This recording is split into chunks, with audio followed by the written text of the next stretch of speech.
سلیمان علیہ السلام اللہ کے ایک ایسے نبی ہیں جن کو اللہ تعالیٰ نے علم و حکمت بہت زیادہ نوازا اور دنیا کی حکومت عطا فرمایا. بہت بڑی حکومت سلیمان علیہ السلام کے ہاتھ میں تھی. اتنا ہی نہیں، ہواؤں کو سلیمان علیہ السلام کے تابع کیا گیا تھا. وہ جس طرف چاہتے تھے ہوائیں اس طرف اڑتی.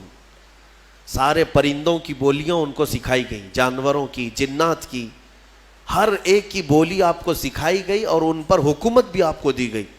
جب سلیمان علیہ السلام کا دربار لگتا تو وہ جس کو کہتے حاضر ہونے کے لیے اسے حاضر ہونا پڑتا، چاہے چونٹی بھی کیوں نہ ہو. پرندوں میں، جانوروں میں کبھی جھگڑا ہوتا تو فیصلے کے لیے سلیمان علیہ السلام کے پاس آتے. جانوروں کے بھی فیصلے حضرت سلیمان علیہ السلام کیا کرتے. ایک مرتبہ ایسا ہوا کہ سلیمان علیہ السلام اپنے لشکریوں کے ساتھ کسی جگہ گزر رہے تھے اور وہ چونٹیوں کی آبادی سے گزرنے والے تھے. ابھی کافی دور تھے، 1 میل دور. تو چونٹیوں نے محسوس کر لیا کہ سلیمان علیہ السلام آ رہے ہیں. تو ان کی جو ملکہ ہے چونٹیوں کی، وہ کہتی ہے قالت نملۃ یا ایھا النمل ادخلوا مساکنکم لا یحطمنکم سلیمان وجنودہ وہم لا یشعرون. چونٹی کہتی ہے، بڑی والی جو چونٹی تھی ان کی ساری چونٹیوں سے، کہ اے چونٹی کو اپنے اپنے سوراخوں میں چلی جاؤ، اپنے گھروں میں اندر داخل ہو جاؤ، اس لیے کہ سلیمان علیہ السلام اور ان کا لشکر آ رہا ہے، کہیں وہ بے خبری میں تمہیں روند کرنا چلے جائیں. یہ چونٹی نے کہا اور ساری چونٹیاں دوڑنے لگیں. لیکن قرآن میں اللہ فرماتا ہے فَتَبَسَّمَ ضَاحِكًا مِّن قَوْلِهَا. حضرت سلیمان علیہ السلام اس چونٹی کی بات پر ہنس پڑے، مسکرائے. 1 میل دور سے سلیمان علیہ السلام چونٹی کی آواز سن رہے ہیں، چونٹی کی بات کو سن رہے ہیں اور اس پر مسکرا بھی رہے ہیں. میرے عزیزو، یہ عام انسانوں کی بات نہیں، یہ نبیوں کی طاقت کی بات کر رہا ہوں. اللہ تعالیٰ نے انہیں وہ ظرف دیا ہے، وہ کان دیا ہے جس کے بارے میں ہم کہتے ہیں دور و نزدیک کے سننے والے وہ کان لالے کرامت پہ لاکھوں سلام. ہم یہاں سے پکارے وہ وہاں سے سنے، مصطفیٰ کی سماعت پہ لاکھوں سلام. ہمارا موقف اور ہمارا عقیدہ قرآن کے مطابق ہے یا نہیں؟ جب سلیمان علیہ السلام جو بنی اسرائیل کے نبی ہیں چونٹیوں کی پکار سنتے ہیں تو جو سب نبیوں کے سردار ہیں کیا امتیوں کی پکار کو نہیں سنیں گے؟ حضور پاک صلی اللہ تعالیٰ علیہ وسلم یقیناً اپنے ہر امتی کی آواز کو سنتے بھی ہیں. خود میرے آقا نے فرمایا ہے کہ جب کبھی کوئی درود پڑھتا ہے تو اس کے درود کو میں خود اپنے کانوں سے سنتا ہوں. اللہم صلی علی سیدنا محمد وعلی آلہ واصحابہ وبارک وسلم صلاۃ دائمۃ سرمدا ابدا. سلیمان علیہ السلام کے ساتھ ایک بار ایسا ہوا کہ آپ کا دربار لگا تھا، سارے لوگ حاضر تھے، جنات بھی ہیں وہاں پر، چرند پرند جانور حیوانات سب حاضر ہیں. سلیمان علیہ السلام سب کی خبر گیری کر رہے تھے. اس میں ایک پرندہ ہدہد نہیں تھا. ہدہد ایک پرندہ ہے، اونچی اڑان اڑتا ہے، بہت تیز اڑتا ہے. سلیمان علیہ السلام نے دیکھا اور پوچھا کہ یہ ہدہد پرندہ غائب ہے، کہاں ہے؟ سارے تو حاضر ہو گئے، وہ نہیں آیا. فقال ما لی لا اری الہدہد. حضرت سلیمان علیہ السلام کہتے ہیں کیا ہوا ہے ہدہد کو؟ یہاں میں نہیں دیکھ رہا ہوں اس کو، کہاں گیا؟ لَأُعَذِّبَنَّهُ عَذَابًا شَدِيدًا أَوْ لَأَذْبَحَنَّهُ أَوْ لَيَأْتِيَنِّي بِسُلْطَانٍ مُبِينٍ. اگر وہ اس کے بعد آئے گا سخت سزا دوں گا، یا تو اس کو ذبح کر دوں گا، یا تو پھر کوئی معقول وجہ لے کر کے آئے، کوئی عذر ہونا چاہیے کہ محفل میں کیوں نہیں آیا، وہ نبی کی محفل ہے. تھوڑی دیر گزری تھی، اس کے بعد ہدہد آ گیا اور پھر اس کے بعد حضرت سلیمان علیہ السلام کے پاس آ کر اپنی خبر دینے لگا. کیا؟ وہ کہتا انی وجدت امرأۃ تملکہم وأوتیت من کل شیء ولہا عرش عظیم. اے اللہ کے نبی، میں جو غائب تھا اس کی وجہ یہ ہے کہ میں اڑتے اڑتے ایک ایسے ملک میں پہنچ گیا جہاں میں نے دیکھا کہ ایک خاتون لوگوں پر حکومت کر رہی ہے، ایک لیڈی حکومت کر رہی ہے. وہ عورت، اس کو اللہ تعالیٰ نے بہت مال و دولت سے نوازا ہے، مردوں پر وہ حکومت کر رہی ہے. وَجَدْتُهَا وَقَوْمَهَا يَسْجُدُونَ لِلشَّمْسِ. لیکن وہ کہتا ہے ہدہد، اس کی بات تو یہ ہے کہ میں نے اس کی قوم کو اور اس کو دیکھا کہ وہ سورج کی عبادت کرتے ہیں، اللہ کو چھوڑ کر سورج کی عبادت کرتے ہیں۔ پتہ یہ چلا کہ پرندوں کو بھی عجب لگتا ہے کبھی کوئی اللہ کے علاوہ دوسرے کی عبادت کرے۔ ہاں، یہ پرندے بھی ان پر لعنت بھیجتے ہیں، کہاں کہاں جھک رہے ہو تم؟ اللہ رب العزت جس نے پیدا کیا، سارے پرندے اگر کسی کی تسبیح بیان کرتے ہیں تو رب ذوالجلال کی۔ قرآن میں اللہ نے فرمایا وَإِن مِّن شَيْءٍ إِلَّا يُسَبِّحُ بِحَمْدِهِ، کوئی چیز دنیا میں ایسی نہیں جو اللہ کی حمد اور تسبیح نہ کر رہی ہو، وَلَكِن لَا تَفْقَهُونَ تَسْبِيحَهُمْ، ہاں یہ اور بات ہے کہ تم ان کی تسبیح کو سمجھ نہیں پاؤ گے۔ اگر کوا کائیں کائیں کر رہا ہے تو تمہیں کائیں کائیں لگے گا، لیکن وہ اللہ کی حمد بیان بھی کر رہا ہے، اسے سبحان بھی کہہ رہا ہے۔ تو پرندوں کو بھی عجب لگتا ہے جب سورج کے پرستشوں پجاریوں کو دیکھیں اور آگ کی پوجا کرنے والوں کو دیکھیں تو پرندوں کو بھی تعجب لگتا ہے۔ سلیمان علیہ السلام کے سامنے آ کر کے اس نے شکایت کیا، میں نے ایک عورت کو دیکھا ہے، اس کا نام سبا بلقیس ہے، اس کا نام سبا بلقیس ہے، اور وہ ایک بہت ہی عالی شان تخت پر بیٹھتی ہے، اس کا تخت بڑا مضبوط ہے، سونے اور چاندی سے جڑا ہوا، 80 گز لمبا 40 گز چوڑا، اتنا بڑا تخت ہے، اور اس کی حفاظت کے لیے جو لوگ مامور ہیں 7 دروازے بنائے گئے ہیں، اس کے اندر وہ تخت رکھا جاتا ہے، اور ہر دروازے پر پہرے دار الگ ہیں، باڈی گارڈ الگ ہے، جو اس تخت کے اندر تک جانے کے لیے بڑی سیکورٹی ہے۔ تو اس تخت پر وہ بیٹھتی ہے اور اس کو اس پر ناز ہے۔ حضرت سلیمان علیہ السلام نے اس کو معاف کر دیا، چلو کوئی ایک معقول وجہ تو لے کے آیا ہے۔ تب پھر سلیمان علیہ السلام نے کہا ایک خط لکھو اس کے نام پر۔ خط لکھا، حضرت سلیمان علیہ السلام نے پھر اس سے کہا ہدہد سے لے جا اور اس کے پاس ڈال دے یہ خط۔ خط میں کیا تھا؟ سلیمان علیہ السلام نے اس خاتون کو کہا اس سورج کی پرستش اور غیر اللہ کی عبادت سے نکل آ، اللہ رب العزت کی عبادت کی طرف آ، میں تجھے دعوت دیتا ہوں۔ یہ خط میں تھا۔ دین کی دعوت دینا نبیوں کا کام ہی ہے، انبیاء کرام علیہ السلام کا یہی وتیرہ رہا ہے۔ یہ خط لے جا کر کے سبا بلقیس کے پاس ہدہد نے ڈال دیا۔ ہدہد کے اس خط کو دیکھ کر کے وہ پڑھتی ہے، اس کے بعد اس میں لکھا ہوا تھا انہو من سلیمان و انہو بسم اللہ الرحمن الرحیم، سلیمان کی طرف سے یہ خط آیا ہے، اللہ کے نام سے شروع جو نہایت مہربان رحمت والا، اور اس کے بعد جو میٹر تھا اللہ تعالی علیہ واتونی مسلمین، گھمنڈ مت کر، میرے پاس مسلمان ہو کر کے آ جا۔ سلیمان علیہ السلام نے دعوت دی۔ تب سبا بلقیس، اس کا اپنا ایک رعب تھا، اس کی فوج تھی، اس کی رعایا تھی، حکومت تھی، تو اس نے اپنی قوم کے بڑے بڑے اعزاء کو بلایا، جو شرفاء تھے ان کو بلایا اور مشورے کے لیے پوچھا کہ لوگوں دیکھو میرے پاس سلیمان علیہ السلام کی طرف سے خط آیا ہے اور وہ مجھے بلا رہے ہیں کہ تو یہ سورج کی پرستش چھوڑ اور میرے دین پر آ جا، اللہ وحدہ لا شریک کی عبادت کر، تم لوگ کیا مشورہ دیتے ہو؟ تو لوگوں نے یہ کہا، اس کے جو وہاں محل کے پہرے دار تھے یا وزراء تھے، انہوں نے کہا قالوا نحن اولو قوت و اولو بأس شدید، ہم لوگ بہت طاقتور لوگ ہیں اور بہت سخت ترین حملہ کرنے والے لوگ ہیں، باقی معاملہ تمہارے اوپر ہے اے سبا بلقیس، اگر تم حکم دو گی تو ہم حملہ کریں گے، لڑیں گے۔ تو سبا بلقیس عقل والی خاتون تھی، اس نے کہا قالت ان الملوک اذا دخلوا قریۃ افسدوها، میں دیکھتی ہوں کہ جب بھی کوئی بادشاہ کسی ملک میں حملہ کرتا ہے تو پورا تباہ و برباد کر دیتا ہے، شہر کے شہر بکھر جاتے ہیں، وجعلوا اعزت اہلها اذلۃ، بڑے بڑے عزت والے لوگ ذلیل ہو جاتے ہیں، گھر ٹوٹ گئے، دکانیں برباد ہو گئیں۔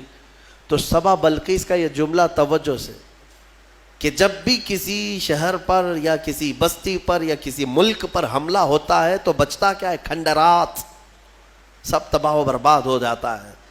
لڑائیاں 2 بادشاہوں کی ہوتی ہیں لیکن پوری تباہی قوم کی ہوتی ہے۔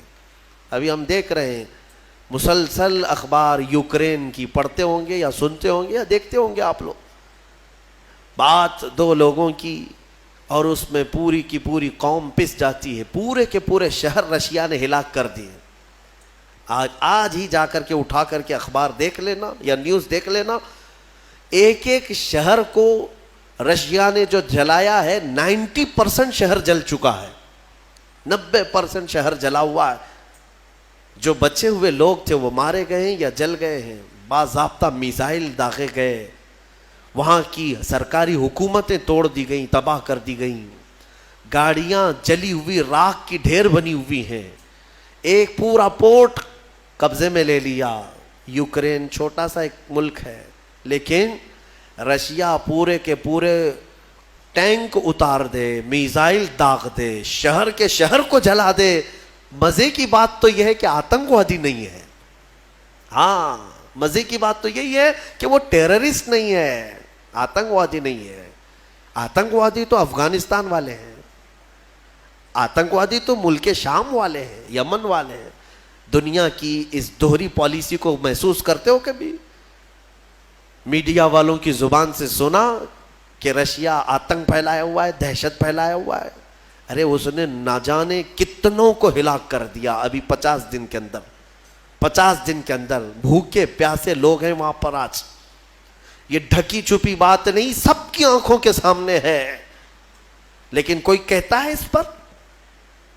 دو سپر پاور لوگوں کی لڑائیاں ہیں, دنیا اس میں بات کرنے سے بھی گھبراتی ہے.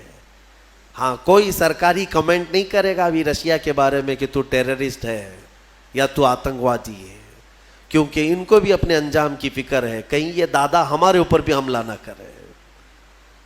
تو اس کا مطلب ہے کہ ٹیررسٹ, آتنکواد, دہشت گرد, یہ سب جو جملے ہیں نا, یہ خاص خاص لوگوں کے لیے ہے, خاص خاص لوگوں کے لیے ہے. ہاں, اپنا ہو تو بیٹا ہے, دوسروں کا ہو تو پٹا ہے.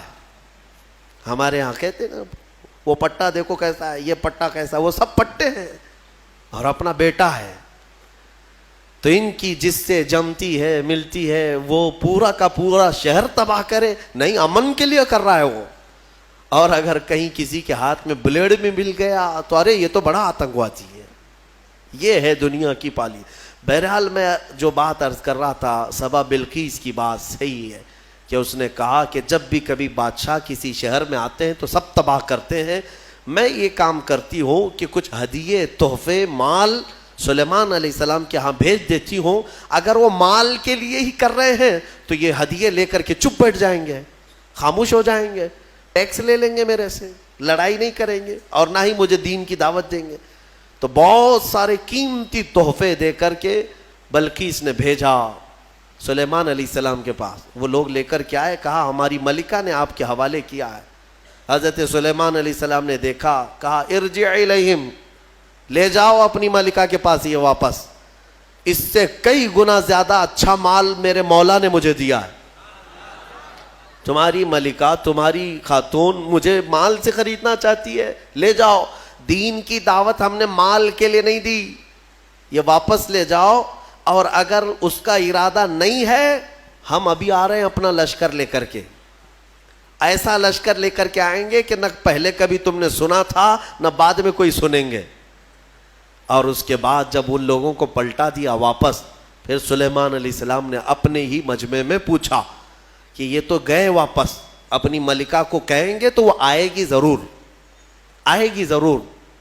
لیکن میں یہ چاہتا ہوں کہ سبا بلقیس کے آنے سے پہلے اس کا تخت یہاں لایا جائے. کوئی ہے مجمع میں؟ قرآن میں ہے, قال عفریت من الجن انا آتیک بہ قبل ان تقوم من مقامک. ایک سرکش جن کھڑا ہوا, جنات میں سے ایک جن کھڑا ہوا اور اس نے کہا اے اللہ کے نبی میں لے کر آؤں گا. کتنی دیر میں؟ کہا آپ کی مجلس ختم ہونے سے پہلے لے آؤں گا. سلیمان علیہ السلام فلسطین میں ہے اور سبا بلقیس غالباً یمن کے کسی علاقے میں. یہ تقریباً 1000 کلومیٹر سے زیادہ کا فاصلہ ہے. اور جن کہتا ہے کہ آپ کی مجلس ختم ہونے سے پہلے میں لاؤں گا. ہماری تفسیر کی مجلس چل رہی, کتنی دیر چلے گی؟ یا سلیمان علیہ السلام کی مجلس ہوگی, دن بھر چلے, آدھا دن, پاؤ دن, گھنٹہ, اس نے کہا تو سلیمان علیہ السلام نے کہا اس سے بھی جلدی مجھے چاہیے، اس سے بھی جلدی چاہیے۔ جن آپ یہی سمجھتے ہیں نا جنات سب سے زیادہ طاقت والے ہیں، اور جنات کو حاصل کرنے کے لیے بیچارے کتنے کیا کیا عملیات میں لگے رہتے ہیں اور سر پھرے بن جاتے ہیں۔ ہاں موکل چاہیے، جنات چاہیے، کائے کو چاہیے؟ ارے ایک جنات قابو میں آئے گا تو ایک بینک پوری اٹھا کے لائے گا۔ ہاں دیکھا ہے کہیں کوئی ایکسس بینک لوٹ کر کے جنات لے گئے ہوں؟ کوئی بینک اٹھا کر کے خواہ مخواہ کی چیزوں پر کیوں پڑے رہتے ہو؟ یہ ان باباؤں کے چکر ہیں جنہوں نے تن آسانی تمہیں سکھائی ہے، تم کو اپنی طاقت معلوم نہیں۔ جنات دنیا میں اگر کسی سے ڈرتے ہیں تو ہم انسانوں سے ڈرتے ہیں، تمہیں پتہ ہی نہیں انسانوں سے ڈرتے ہیں۔ اگر ڈرنا ہوتا تو سب کو مار چکے ہوتے ہو ابھی۔ اللہ نے تمہارا رعب رکھا ہے جنات پر، وہ براہ راست ڈائریکٹ آ کر نقصان نہیں پہنچاتے۔ خیر اس کے بعد ہوا کیا؟ قال الذی عنده علم من الکتاب انا آتیک بہ قبل ان یرتد الیک طرفک۔ پھر سلیمان علیہ السلام کے امتیوں میں سے ایک انسان وہ کھڑے ہوئے جن کے پاس کتاب کا علم تھا۔ کون سی کتاب؟ زبور کا۔ زبور کے وہ حافظ تھے، نبی نہیں تھے۔ سلیمان علیہ السلام کی امت کے ایک ولی تھے آصف بن برخیا، وہ کھڑے ہوئے کہا اے اللہ کے نبی میں لے آتا ہوں۔ کہا کب تک لاؤ گے؟ کہا آپ کی پلک جھپکنے سے پہلے لاؤں گا، آپ کی پلک جھپکنے سے پہلے لاؤں گا۔ اتنا فاسٹ۔ اور قرآن کہتا ہے فَلَمَّا رَآهُ مُسْتَقِرًّا عِنْدَهُ۔ حضرت سلیمان علیہ السلام سے بھی بات ہو رہی تھی، پھر سلیمان علیہ السلام نے پلٹ کر کے دیکھا تو وہ تخت لا چکے تھے۔ ارے اتنی تیز، یہ کون سی طاقت ہے؟ انٹرنیٹ کا زمانہ، فیکس کا زمانہ، کوئی ایسی چیز ہے جو فوراً پارسل میں بھیج دی جائے۔ آج بھی اتنی فاسٹ سروس نہیں آئی۔